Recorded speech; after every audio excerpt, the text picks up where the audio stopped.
quiere cerrar los significados, clausurarlos. No quiere grietas, no quiere dudas, ambivalencias, ambigüedades, no quiere incertidumbres. Para el poder siempre lo blanco es blanco, lo negro es negro. La escritura se mueve al revés de eso y ahí está su valor político.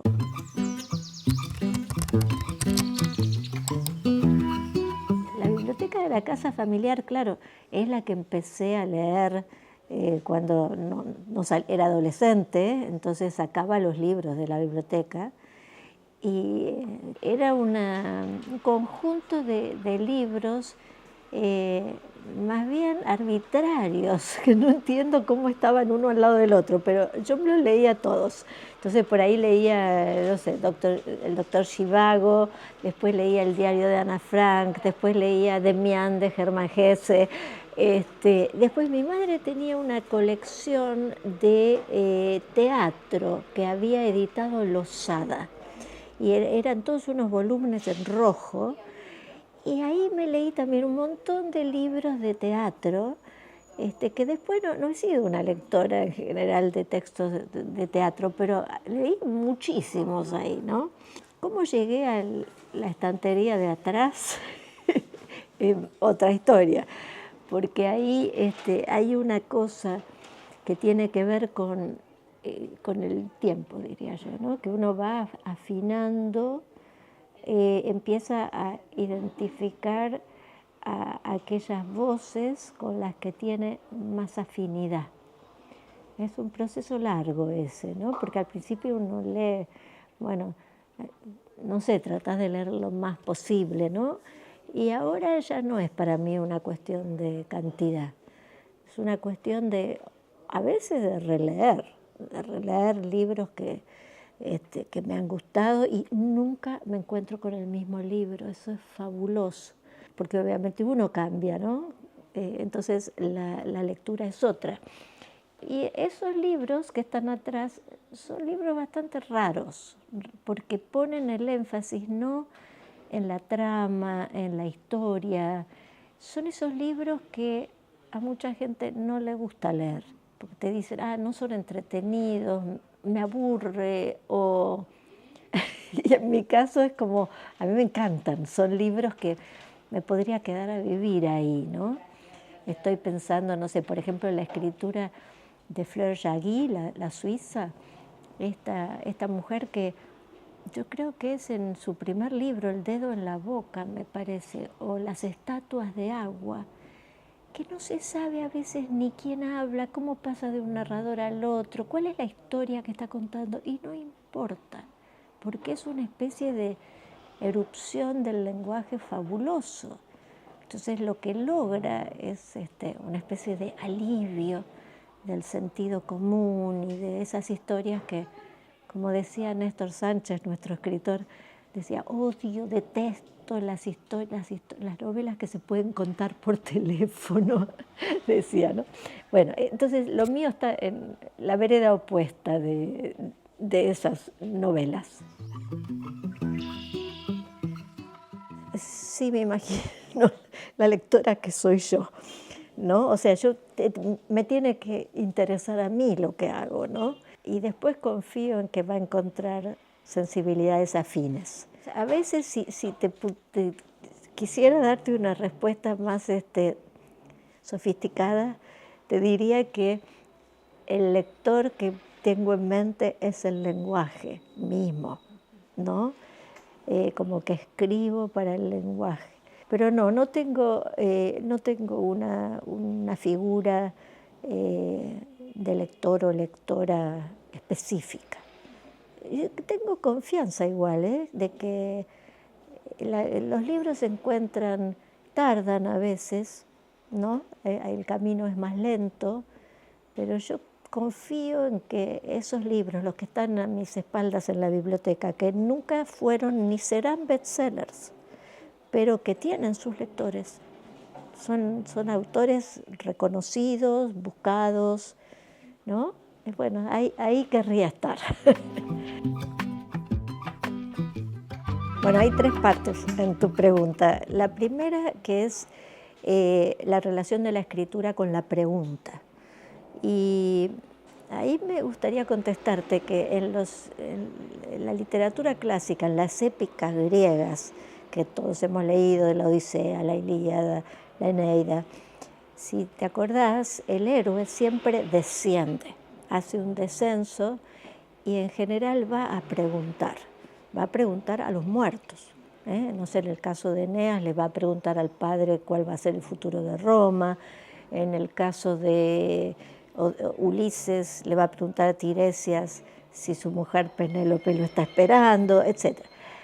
Ninguno encuentra respuestas porque cuando se encuentran con estos muertos vivos o fantasmas, e incluso los quieren abrazar, los quieren tocar, ¿no? Ese abrazo, en el abrazo se evaporan, ¿no? O sea que no encuentran las respuestas. Pero hay algo que se modifica por el hecho mismo de haber descendido y de haber hecho esa experiencia límite, que es básicamente el encuentro con la muerte. O sea, la pregunta es una pregunta por el sentido de la existencia, más allá de las excusas, ¿no? Entonces hay algo que se modifica. No es lo mismo la pregunta antes del descenso que la pregunta después. Hay algo que la transfigura, que digamos que concede una especie de sabiduría en la ignorancia, porque no es que la ignorancia se desapareció, pero cambió de calidad. Entonces eso con respecto a la pregunta. Bueno, el sentido común es el significado cerrado ya. Lo que digo yo es que el poder quiere cerrar los significados, clausurarlos. No quiere grietas, no quiere dudas, ambivalencias, ambigüedades, no quiere incertidumbres. Para el poder siempre lo blanco es blanco, lo negro es negro. La escritura se mueve al revés de eso y ahí está su valor político, no explícito, que no tiene que ver con los temas, tiene que ver con esa casi como una especie de impertinencia inherente de la escritura, que todo el tiempo se está negando, porque la poesía, por ejemplo, que es donde más se ve eso, ¿no? Pero en toda la buena literatura siempre hay una apertura. No hay, porque además, a ver, cuando se cierra el significado, de cualquier lado que sea, puede cerrarse desde la ultraderecha y puede cerrarse también desde el pensamiento, entre comillas, revolucionario. Vos fíjate la historia de la Revolución Rusa, ¿no? Cuando la Revolución Rusa se vuelve poder, los poetas que acompañaron el proceso terminan radiados, y muchos de ellos en los gulags o suicidados.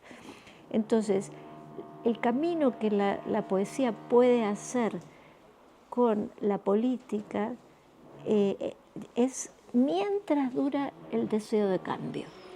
Cuando algo cambió y se instaló como poder, entonces tenemos intereses distintos. Entonces la literatura en ese sentido tiene como un poder enorme, un poder de disenso, de garantizar, como dice el poeta brasilero, que justamente le hicieron un tributo, estaba dedicada a él la feria de la que acabo de venir, la FLIP, que es Paulo Leminski. Él dice, la escritura es una rebeldía, siempre, y en tanto rebeldía es libertad, ¿no? Y esa es una cosa que, por eso se llevan siempre mal los poetas con el poder, no por las cosas que digan, ¿entiendes? Puedes escribir, no sé, poemas metafísicos, igual al poder le molesta. Entonces, ahí te contesté la pregunta de por qué es un antídoto contra el autoritarismo, porque el autoritarismo es justamente es la idea única, el pensamiento, el no pensamiento, empecemos, y si hay un pensamiento es único.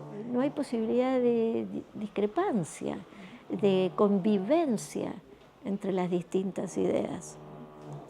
Entonces, no sé, todo esto que nos está rodeando acá, todos estos libros son intentos de resistencia.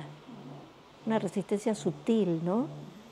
Porque no es lo mismo que ir a una marcha o hacer... Todo sirve, pero la literatura tiene una función importantísima.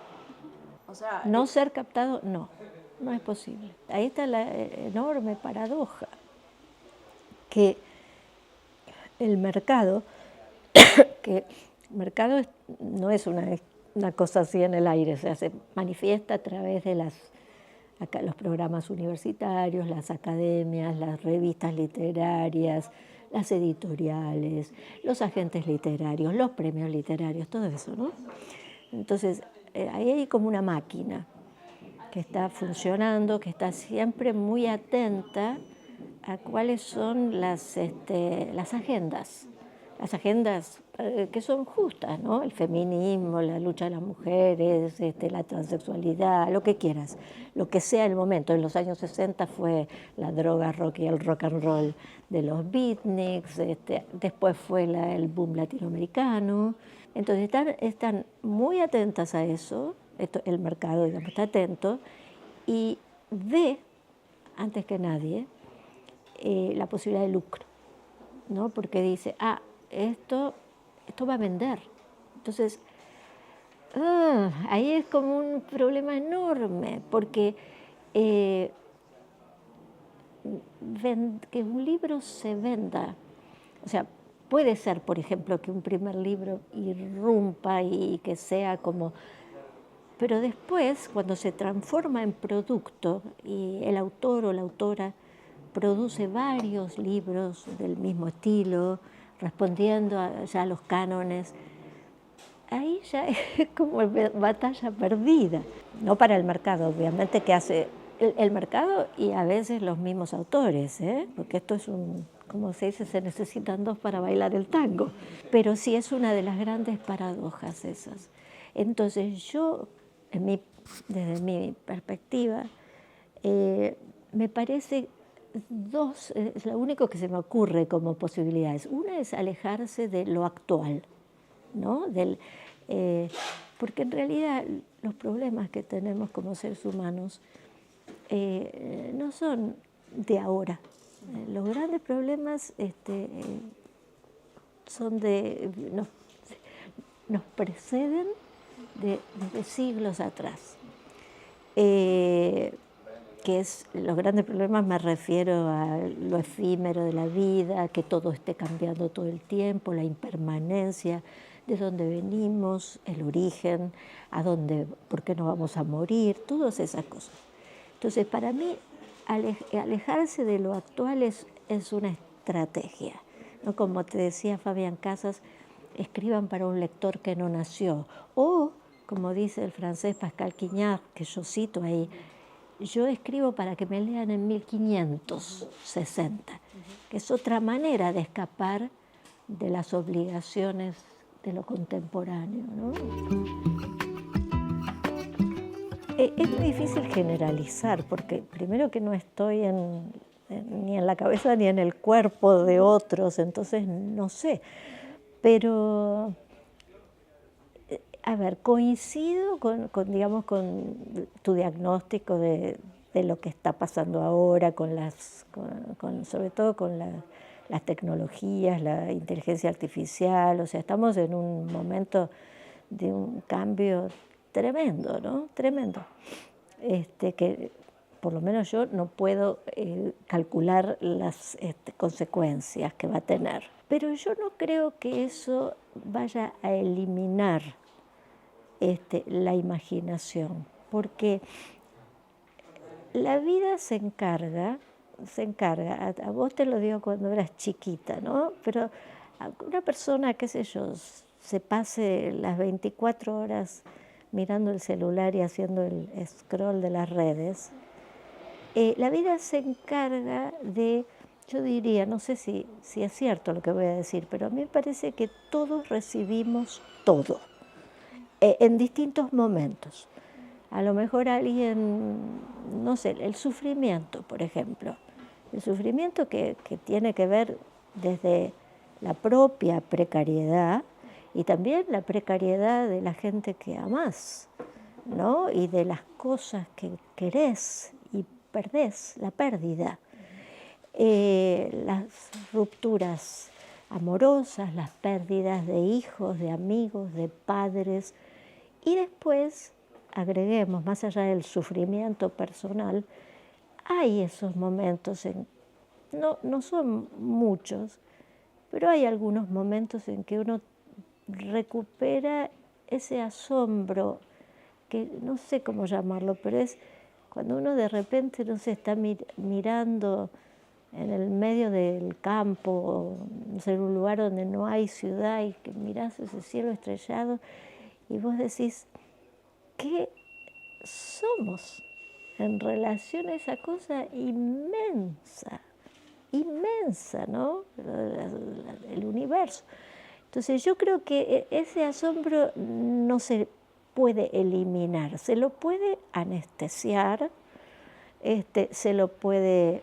O sea, la gente también, ahora yo digo la gente, pero hay una tendencia como a, sí, dije anestesiar, pero también es como a pretender que no existe, ¿no? Que no existe el sufrimiento, que no existe la pérdida, que uno vive, no sé, pero yo quiero creer, Mariana, no sé, pero quiero creer que en algún momento esa capacidad de asombro reaparece, de asombro, de sentirse vulnerable, que no puede explicar por qué las cosas son así. Y entonces, bueno, depende de lo que cada persona haga con eso. Porque hay, también otra vez, ¿no? La idea de me meto debajo de la alfombra, no lo veo, este problema no lo veo. Pero bueno, ahí está la oportunidad. Cuando te pasa, yo siempre digo, ¿no? Que el sufrimiento es un don, porque te llega una cosa así que te sacude, te rompe todo, ¿no? Y te obliga como a pensar de nuevo, ¿no? Bueno, ¿qué estoy haciendo? ¿Qué sentido tiene mi vida? Todos nos hemos hecho, me parece, esas preguntas. ¿Estoy viviendo la vida que quiero vivir? ¿Estoy aprendiendo algo de mis experiencias? Son preguntas muy importantes y no creo que todo el mundo se las haga, pero en todo caso lo que quiero decir para sintetizar es que lo de las redes y la tecnología y todo eso va a encontrar su manera de ser un mal más, ¿no? Como decía Borges, nos han tocado malos tiempos, pero no peores que a otros hombres, decía Borges. Y yo creo que si uno mira alrededor, el mundo hoy, ¿no? Que donde, no sé, yo pertenezco a una generación que todavía teníamos utopías, teníamos deseos de cambiar el mundo, de mejorar, de luchar contra las injusticias. Todo eso se ha desaparecido. Hay una especie de brote mundial, como si no hubiéramos aprendido nada, ¿no? Entonces, de violencia, guerras, locuras, posiciones casi inverosímiles de los políticos, genocidios. Y es suficientemente malo, pero no creo que haya sido ni que sea esta la primera vez que ocurre. Entonces, somos seres muy imperfectos también. Entonces, tampoco tenemos mucho tiempo, ¿no? Que uno, viste que ya cuando te querés acordar, viviste una vida, ¿no? Que puede ser plena, puede ser interesante, pero que se pasó muy rápido, ¿no? Entonces, cuando estás casi como para aprender, ¿no? Por eso es tan linda esa frase de Tarkovsky, el cineasta, que dice, el arte es una preparación para la muerte. Y yo no sé si diría el arte, la vida es una preparación para la muerte. Pero no es una tarea fácil. No tengo una respuesta breve, para eso. Pero lo que diría es que si uno saliera a la calle, a la vereda, a hacer una encuesta, la mayoría de la gente contestaría que, que el mundo que existe ahora, que existe afuera, y el lenguaje que lo nombra son equivalentes. Pero eso no es así, porque el lenguaje, o sea, si dijéramos que esta es la realidad que es inmensa, como dijimos, ¿no es cierto? El lenguaje apenas ocupa una parte de eso. Hay un montón de cosas que se quedan afuera, que el lenguaje no accede, no llega a tocar. Entonces, esa conciencia es muy difícil incluso entre la gente que empieza a escribir, ¿no? Muchas veces, por ejemplo, me ha pasado a mí que puede haber un alumno que dice, ay, esta página no la imprimí, pero no importa, le cuento qué pasa. Dice, no, no, porque no es qué pasa, sino cómo está dicho eso que pasa o no pasa. Entonces, el lenguaje es fundamental, el lenguaje es como si fuera autónomo, es una realidad en sí el lenguaje. Entonces, el lenguaje se vincula con la realidad, por supuesto, está todo el tiempo, es como otra vez la figura de los héroes, ¿no? Tratando de agarrar, ¿no? Eso que no tiene respuesta, eso que se escapa siempre del significado. ¿Te habrá pasado hasta en las conversaciones cotidianas que además las palabras no tienen un sentido unívoco? Las palabras son como piedritas que uno tira al agua y empiezan a hacer círculos concéntricos.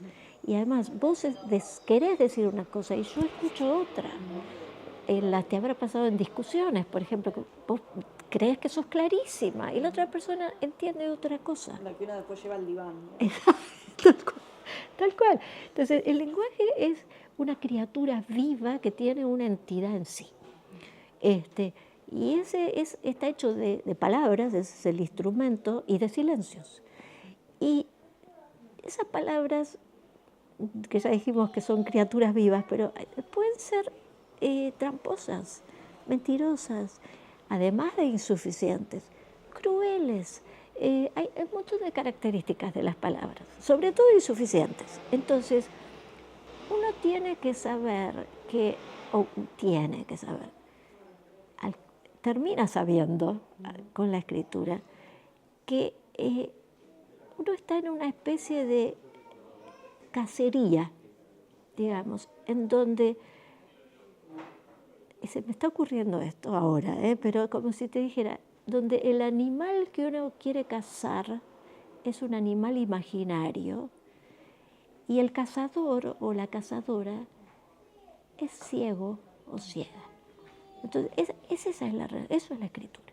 Entonces tenés un arquero con la flecha que es ciego y el animal que es imaginario, que no lo puedes cazar.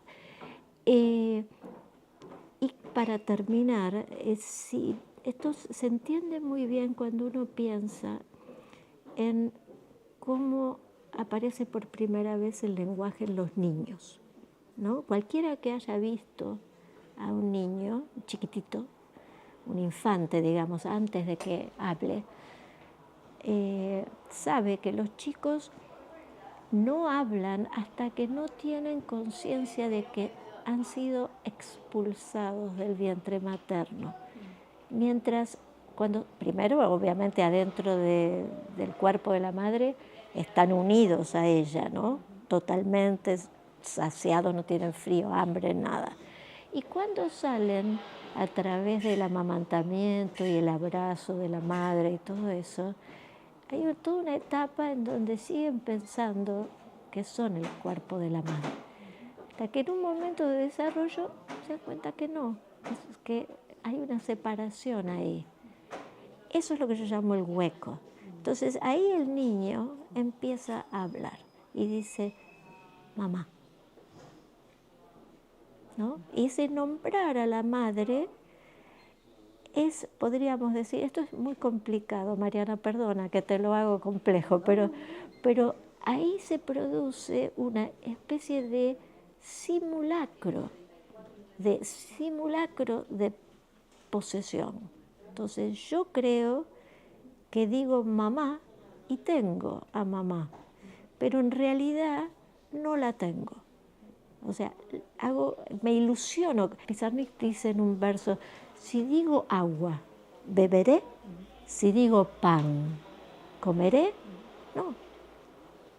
Bueno, podemos terminar.